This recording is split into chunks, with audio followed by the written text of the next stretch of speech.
Just a quick harness update.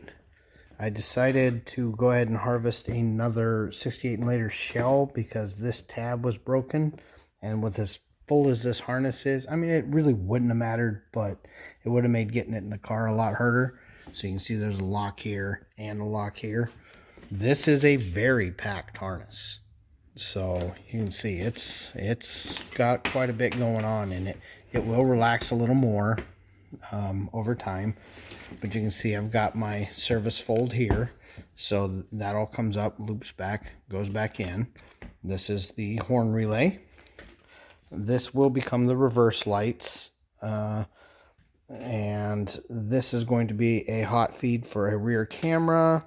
I've decided to go ahead and run some courtesy light cables to the back. Remember, this harness comes with none of this, so we're just sorting this out the way we want. These are still some auxiliary power feeds that I'm not using.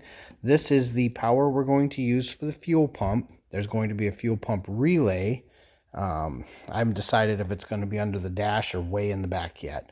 But the trigger for the fuel pump is going to come through, and that is this wire here.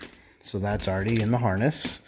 The trigger for the AC clutch, I've decided to go ahead and route that through the bulkhead as well. Here is the starter feed, which of course, once again, not part of the harness, but I want to run it this way. So the starter and the backup lights are going to run over towards the neutral safety switch. Ignition harness, or the light harness. Ignition harness isn't built yet. That is right here. So we've got that sitting here. I'm not sure how long that needs to be yet. Let's see, we've got everything for the wipers. So, you know, the kit does come with a power feed for the wipers, but then you need to come up with the other grounds that you need depending on the system you have. Ours has high speed, low speed. You know, you just apply a ground on those, and the ground will come from the body on the switch. There's no wire going to the switch for that ground, just like a lot of GM vehicles. And then also a ground that can be applied to run the squirters. So we've got those run, and conveniently I even had pre-labeled wires with the correct terminology on it in my bucket. So, you know, they don't have to be, but I happen to have them, so why not use them? The steering column harness is correct up to this point. I haven't decided yet if I'm going to depin and re-terminate the circular connector that was common before 68, or, you know, and because I have flat connectors somewhere in here, I could either change that over to the flat connectors, or I can go ahead and convert my harness over to the circular connector. So I haven't decided what approach I want to take on that yet. I'm on the wrong side of the box, of course, because I'm on video. But there should be some of those combs in here. And if not, I've got some I can go harvest. Oh yeah, I got a bunch of them. Yeah, so we've got a bunch of those. In fact, somewhere I had built a little Circle 2 flat comb adapter, but I think it wound up in a car, even though I only had it for some testing. But yeah, so I haven't decided which way I'm going to go on that yet. The upside to leaving the circle connector is you can just go buy a stock turn signal switch. So yeah, we'll make that determination soon. Obviously that'll be starter out in the engine compartment.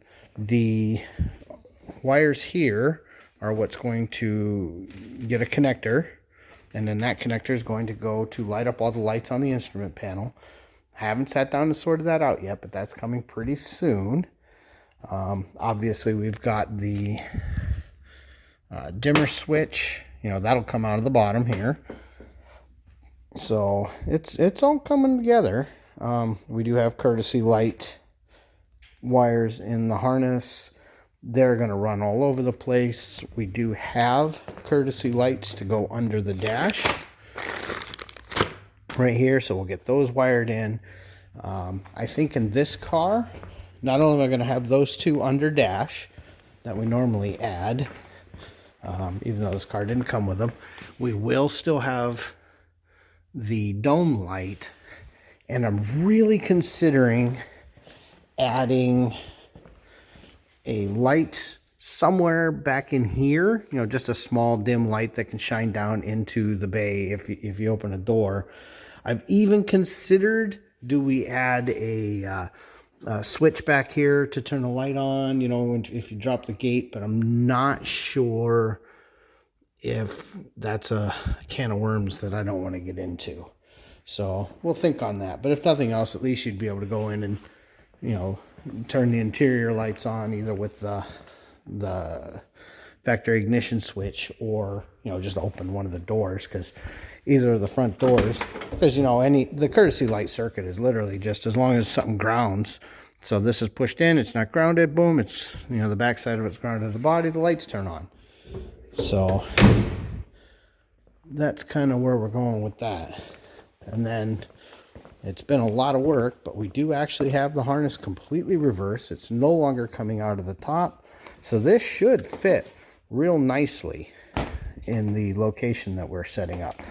And the reason these are split like this is because they're all going to have to pretty quickly start turning. You know, you can't go up forever. And then the e-brake is right here. I've already checked. It does clear the turn signal. Yeah, I'm getting old. It does turn the flasher, or it clears the flasher. You know, hazard flasher goes here. So, yeah, and then this is part of the rear body harness starting to be sorted out. Unfortunately, I don't think what I have is going to be long enough. So there's going to be some splices somewhere in that harness. I need it to never be in an area where water could potentially pool. Even though it'll be soldered and heat shrinked, better to not have a splice anywhere like that at all. So maybe I can make some kind of a nice break-off connector somewhere in a convenient location for service in the future. Always try to think about how somebody that doesn't have any of your paperwork is going to troubleshoot this on the side of the road in a shop in the middle of nowhere. If you think like that, you know, most people can figure out how to take care of their car, and you don't get a lot of callbacks on that. And that's definitely our preference. You want things to go away and work for a long, long time and be serviceable. And then, of course, a bunch of boxes came today, so we got another fun project ahead. So, all right, that's where we're at right now. But I thought I would post an update, and I did finally spend about an hour and 20 going ahead and getting this sorted and bundled and closed. And I'm very, very happy with this. And like I said, this is as packed as they normally are in these systems. This is a 20 circuit system. It's very, very packed for a General Motors style connector, which, remembering that from the factory these were 13 circuit or even less. A lot of them might only have been 8 or 9 circuit. So there is a lot of wire in here. So, okay, Shop Dog's getting antsy. He wants his supper. So we're going to go in and see about some dog food soup.